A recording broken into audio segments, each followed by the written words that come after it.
اعوذ باللہ من الشیطان الرجیم بسم اللہ الرحمن الرحیم السلام علیکم دوستو، ایک بار پھر میں آپ کو اپنے یوٹیوب چینل طب کی دنیا میں ویلکم کرتا ہوں۔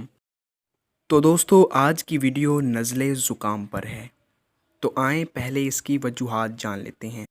اس میں چھینکیں آتی ہیں، ناک سے پانی بہتا ہے، سر میں درد رہتا ہے، کھانسی اور کبھی کبھار بخار ہو جاتا ہے۔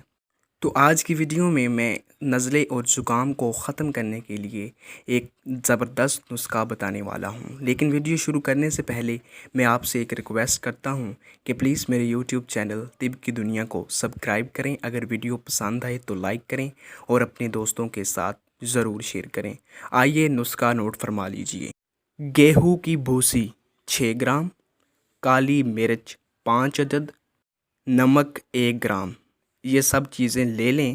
ترکیب تیاری: 120 ملی لیٹر پانی میں یہ تمام ادویہ ڈال کر جوش دے لیں اور چھان لیں۔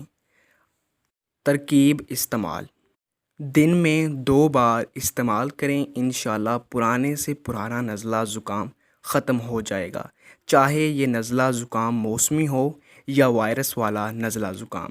تو دوستو، یہ تھی میری آج کی ویڈیو۔ اگر پسند آئی ہے تو میرے یوٹیوب چینل طب کی دنیا کو ضرور سبسکرائب کریں۔ Thank you.